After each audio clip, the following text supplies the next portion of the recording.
Hello there, it's Dan Stevens with Toad LLC, and I'm going to demonstrate today our top view web app and importing a job, how to really get your bids started quickly. So I'm going to go in and I'm going to create a new project. I'm just going to give it an ID, and we're going to call this TV VAST. So VAST stands for Vision Assisted Schedule Takeoff, and I'll just say demo on there. And we've got several different starting points because this app started out as an elevation tool, still does that. We can show the door in the frames or door lights, show hardware on the door, and so on. Today I'm going to focus on door schedule and hardware sets and specifically how to import them. So I'll start out with the door schedule, and this takes you to our door schedule screen. I'll show you what the door schedule looks like. So the architect had a room number and a door number within the room. I combined those and made this. The only other thing I had to touch up, because Excel wants to drop zeros, is I did touch up the hardware column to make it a label so that it could have the trailing 0, because that's the way they are in the hardware spec. So we save that off, and what we can do is just take that file and drag it and drop it into this gray panel at the top that says Import Door Schedule CSV. So it's an Excel file saved as a CSV format. What happens pretty much immediately is it'll show you the field headers as well as the first several rows, and a lot of times you'd have this up on another, have the door schedule up on another screen would be handy, but you can drop these down and basically look at the column header name and the data and just confirm that's what it is, and just map them to our field names. So that's type, and here's opening width and opening height. This is organized by opening and then door, and then there's a frame section down below. This one I want door thickness. Scroll down a little ways. Here's our door category, the material basically. Door finish. Label we call fire rating minutes. It'll either be 0, 20, 45, 60, 90, etc. This is hardware set. Here's our frame elevation. So we'll just scroll down and pick frame elevation name, frame category. Here's frame finish. I like to grab as much information as the architect is offering here, because it can be helpful later, including head sections and jam sections. They can be used later, possibly to set jam depth, anchor, face dimensions, and so on. Sill section could be used to do undercuts. And this last column happens to be like a comment remark column. Once we've done the field mapping, any fields that we don't map don't get imported. I had just combined in the Excel file the room number and the door number within the room, just with a dash. I'm now going to check this exclude first row. I'll take off the column headers, and I'm going to hit save. There's a little warning here because the hardware sets have a period in them, and we're going to replace those with dashes because periods have a special significance in our program when it comes to our detailing feature that does dynamic detailing of hardware to fit the doors they're applied to. I'm going to go ahead and say OK. A little progress bar zipped across there real quick, and now we see the door schedule here. And the stuff in red, because it's hollow metal, and we have a lot of focus on hollow metal frames and doors and wood doors, and we know that this is not a valid hollow metal frame yet. What we can do to help that is we can come into this edit button, hit job defaults. At this point, our tenant or company defaults get copied into this job, and then we can modify them to match the spec on this job. The way this is organized is we have opening defaults first. We've got exterior opening defaults on the left. These are the names of the defaults.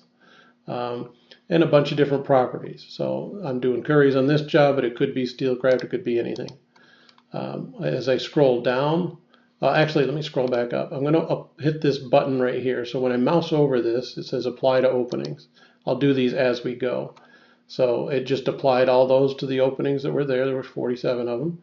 Now we're into our exterior and interior hollow metal frame defaults. And we can do things like we could actually set the jam depth. If you're doing manual data entry, I'm a fan of kind of leaving that empty on the default side so that you make sure you type it in. Some people will just pick a middle of the road jam depth like 6 1/4 and bid the job that way. That's totally up to you guys. The rest of this would be mostly spec driven, right? So we can just scroll back up and apply those frame defaults to 37 frames that happen to be hollow metal. Keep scrolling down, we got hollow metal doors, very similar thing, exterior, interior, change it as needed for the spec, and then hit the apply to openings. Now we get to wood doors. We've got a whole bunch of questions in here. We've got a lot of support for Forte and VT and others. And again, we're just going to go ahead and apply that. Now this bright white area is the popover screen. If we click outside of that in the more dim area, it'll just close that pop-up. And now you can see that a lot of those lines that were a light red before are now white. If I scroll to the right, we'll come over to our, so we got a kind of a dual header here. So there's frame, there's opening actually first on the left-hand side and a bunch of properties for the opening. Then frame properties with a vertical header for the specific properties. And if I keep scrolling to the right, we've got a door section. On the frames, if we focus on that, I'm going to come into this elevation field. We've got 3F, that's a system nomenclature that we use for a 3-sided frame. And then we've got this new button in case we want to do an elevation, but it tells us that we need a hand in order to do that.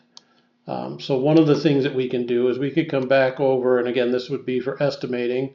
If you have elevations you need to draw. If they're all 3-sided frames, I don't think you'll need to do this, but we can click this little triple dot thing to bring up a menu, and we could just replace those all with LR, left-hand reverse. And I like to do those because that works for both doors with locks as well as doors with exit devices.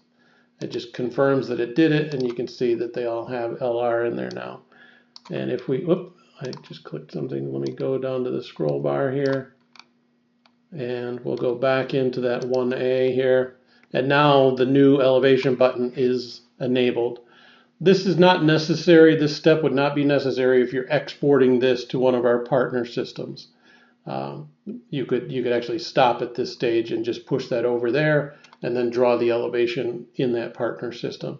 If you want to draw it in here, you click new, you give it a name. You could leave it as what the architect called it, like 1A. I'm going to add SL in front of it. This is a generic type drop-down that filters our templates. So there's a whole bunch of templates in here that make it really fast to do the everyday stuff. And then we've got a custom elevation feature as well. So I'm going to select this one here and then hit submit. And what will happen is we'll get a screen that comes up that shows us that particular opening. And you'll see the glass panels are numbered. And we can just resize those if we want. Tab out of it, and it resizes the frame. And we just hit submit. And so now that frame is drawn. And one of the other things you can do in here, again, not necessary if you're exporting, we have a save all action that does the entire door schedule. If you wait till you're done with all your data entry, you can do that. You can also just click the save button on an individual line. And one of the things it does is it goes out and it creates that visual right in line in the schedule if you choose to. This is probably a pair or something, but in any event, you get the idea. This probably should have been a pair. But you'll see the door with the frame. We haven't done any hardware yet. So let's go do that. I'm actually going to take one of these single openings and do the same thing. Right? We'll do that elevation there and save that one. All right, so that'll look a little bit more appropriate. So we're showing inside and outside. One of the other ways you can view that stuff is here where you're in a line. You can actually expand this green area and see it, and you'll see the hardware set over here on the left. Let me jump back to the home link up here in the top left. And this time I'm going to hit the little gear icon for this job that we just created. And I'm going to drop down this import, choose hardware schedule PDF. Let me show you what that looks like. right? So this is page 25 through 32, has the actual sets in it. A set starts with set colon, right? So we just put that in here as our hardware set prefix, put in our beginning and ending page, and there's the file I just showed you, and we just drag it and drop it in there. And that finds all 8 pages, slices them, and then refreshes the screen instantly. And what we're seeing is on the left-hand side is a snapshot of the architect's page, along with the line items and hardware headers that we found. And you might run into this kind of thing from time to time, where the product runs over a line and we've got little buttons. This step is called cleanup, where you can decide, you want to make sure that you've got all the headers that are on this page and that all the line items are yellow. In this case, this text belongs on the line above, so I'm going to click this line that when I hover over it, shows me a little tooltip, merge with line above with a space. So I click that and it modifies that. And then we can just go and do that for each page. And it's important to scroll down here because this is a little bit taller than the architect's document, but we're looking at set 1.1 at the top of the page, from continuous hinge to power supply. That looks right. And then we scroll down, we got another wraparound line here, no big deal. Set 2, from continuous hinge to threshold. And we just do that for each page. It's a pretty quick process. And when we're done with it, we just hit this save button. It gives us a reminder that we've got periods in our hardware set names, and our system is going to replace those with dashes. So what this is doing now is it's telling us that there's 207 of these yellow lines, and that it's going out and it's creating the hardware sets, with their names. It's putting the text in the lines. And then if we've ever seen this text before from a spec and you've configured that item and chosen to save that cross-reference, it'll automatically convert it to a configured item, which will save you a ton of time. So the more you use this, the faster it gets. We've got some users that are reporting 50–60% of their hardware on some jobs is already configured at the end of this process that's just about finished. And this is real time. Now it refreshes, takes us to our hardware set screen, right? And what we can see is on the left-hand side is our basically our hardware summary. You'll notice that the top several items have a manufacturer name and they have a category. The category is a 4-digit system that we created 20-some years ago. It drives the DHI sequence with the first number.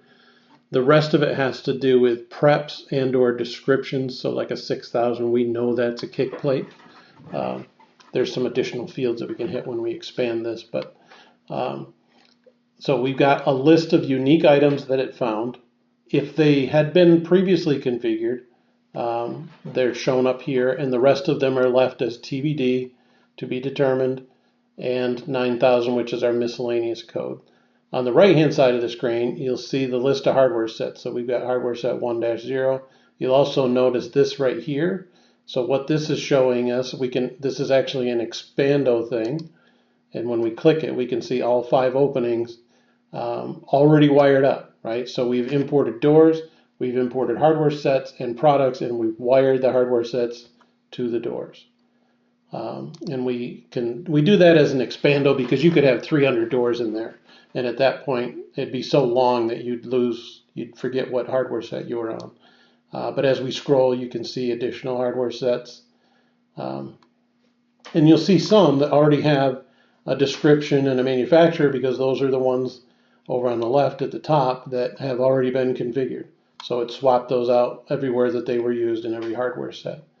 The next task would be to scroll down and look for items like this hinge, right, this TA714, and we could click the gear, run the configurator button. It puts that text of the TA714 at the top of the screen for reference. Now, at this point, you could look at those last 2 characters and know that it's McKinney, or if you don't sell McKinney, you could cross-reference it at this point to a Hager or Best Hinges, whatever. And then we just type in the product. select it. It comes up with all the features. There was no size. There's probably something in the preamble that says, size as required or something like that. So I'm going to choose just the 4.5 standard, and that could be analyzed.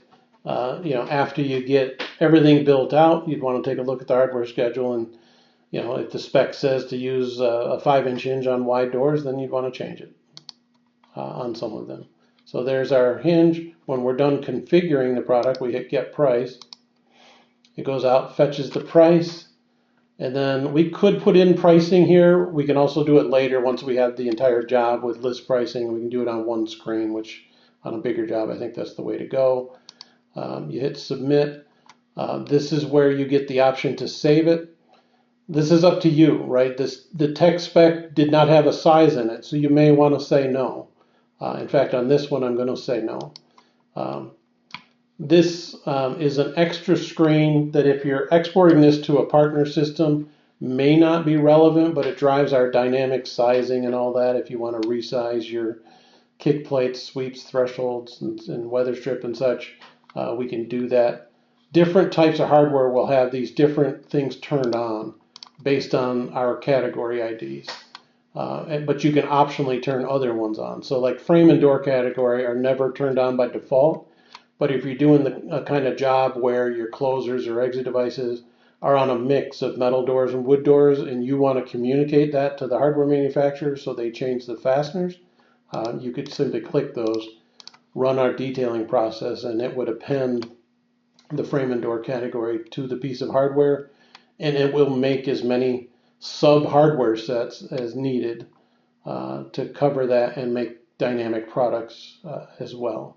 I'm just going to hit save here, and we'll scroll back up to the top. So there's the hinge that we just configured, and I would imagine that we will find places. In fact, I might have just seen one. Yeah, so there's one in set 4 that it's not only released on the left-hand side, but it's also found where it was used on the right-hand side and swapped it out. And again, each one of these has some openings already attached to it. We could at that point click our home link again, and clicking any one of these 3 columns from list, project ID, or project name takes you to our project level screen. So I'm just going to click the project ID, and one of the things we can do is click on the project reports and print out takeoffs if you want, and then you'll see some buttons here. We're going to be changing our user interface to not be so button happy, but right now we've got export to PWS, SFH, software for hardware, and our classic top system that we wrote about 25 years ago. So again, you can export to those. You click this button, for example, it will create a file, and then you just take that over to PWS and import it, or software for hardware. It's fine. But that's the basic import process. So really quick, that was all done real time. Pulled in a door schedule. We added our own details as far as gauges and all that. Could even draw elevations.